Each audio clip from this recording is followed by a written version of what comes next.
very warm welcome to AD4TV Radio News Update, coming to you live from Abuja, Nigeria's federal capital.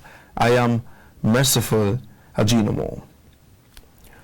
A team of scientists in the United States of America working with a biotechnology company, BioQuack Incorporation, has received consent to bring back to life clinically dead patient.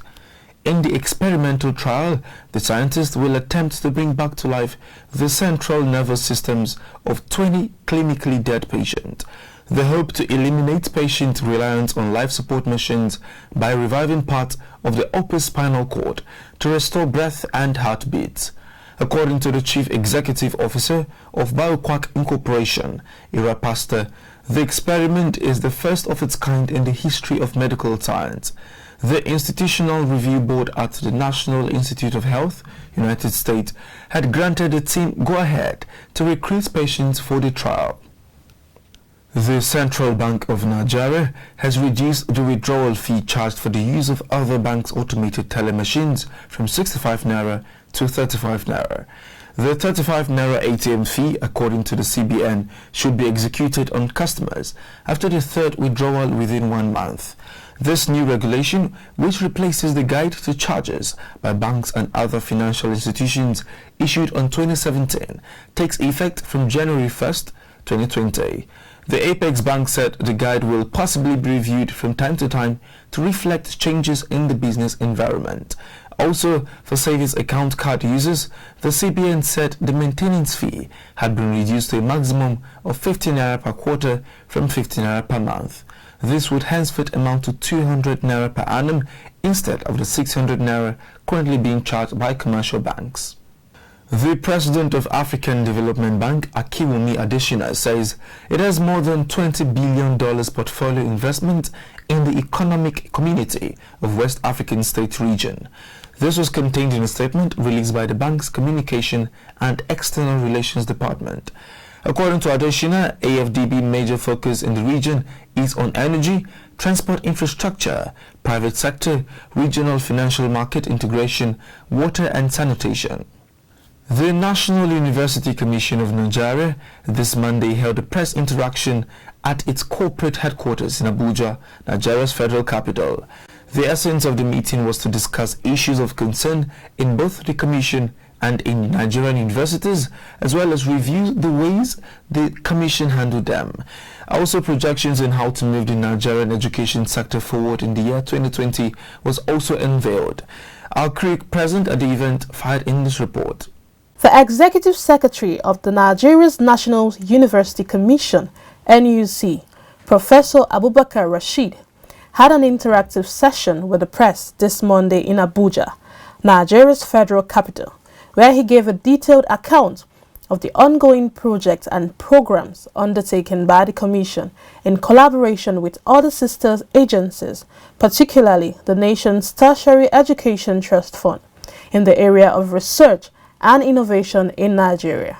We are working very closely with State Fund, and we are working very closely with the Nigerian Economic Summit Group, NESG, to ensure that our universities begin to rediscover their claim to research.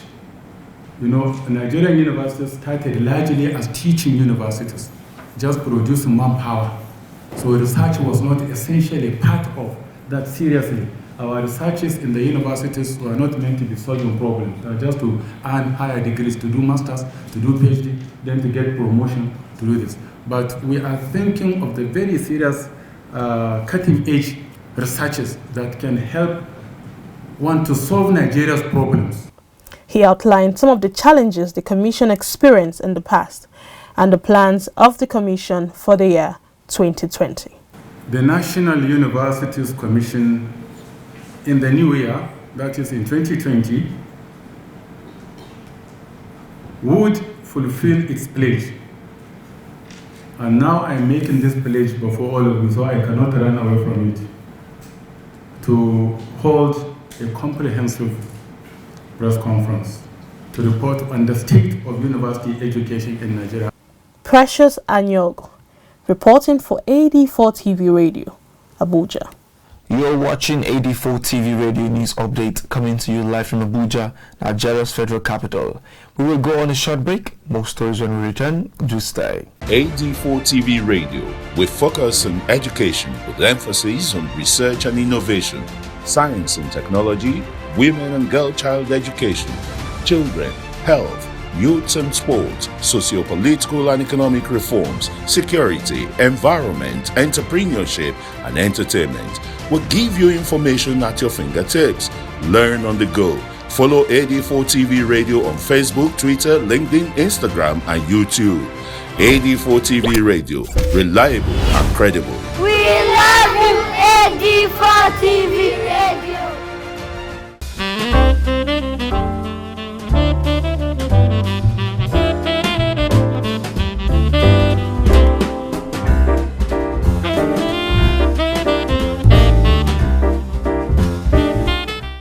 Welcome back. A Nigerian professor who is also the national president of the Academic Staff Union of Universities, Biodun Ogunyemi, has decried the recruitment system in Nigerian universities. Ogunyemi made this known at a forum organized for journalists in Abuja. He said that it is regrettable that many people who are not qualified to teach have found their way into the system. He said that some lecturers probably have no business being in the universities, but alleged that politics has done so much damage to the system that sometimes merit is sacrificed for mediocrity and political considerations. Ogunyemi, however, expressed confidence that credibility will be restored to the system through synergy between government and stakeholders in the education sector. Still talking education, Professor Biodun Ogunyemi, the National President, Academic Staff Union of Universities in Nigeria, has said sabbatical affords lecturers the opportunity to add value to the university system. He asserted that sabbatical is like a research teaching leave that allows you to go to another institution within Nigeria or outside Nigeria to acquire new information, knowledge, and bring back the knowledge to add value to your workplace. So it is part of the inbuilt mechanism for developing the competences and skills of academics for global competition, he maintained. Lecturers working in more than one universities, there's nothing criminal about it.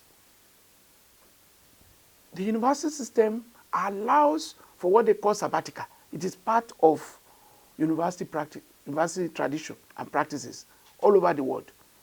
And what the purpose that serves is that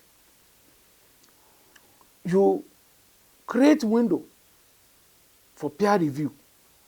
In other words, what you are doing in University A, you go to University B and see whether that is what obtains exactly, or you need to borrow something, or you share some ideas. So that is a mechanism also for assuring, comparability of standards. Anybody that goes out for sabbatical, by the time you come back to your university, you are adding value. You are bringing something back. There will be something, no matter how little, that you bring back to add to the system. Where you have gone to, they gain something from you because you are bringing some insight and perspectives. Christmas is just a few hours away, and some Christians in Abuja, Nigeria, share their views on the significance of the day, which is celebrated throughout the world to mark the birth of Jesus Christ. Some people spoken to by our crew contend that Christmas serves as a reminder that there is time for life and death, and Christians should follow the footsteps of Christ by showing love to others. We as Christians, I think what is expected of us is very simple. To follow the footsteps of Christ. Show charity to those who are in need.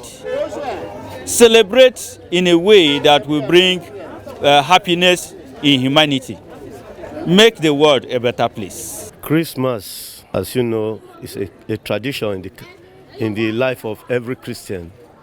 That is the birth of our Lord Jesus Christ. This period, we have to have a rebirth.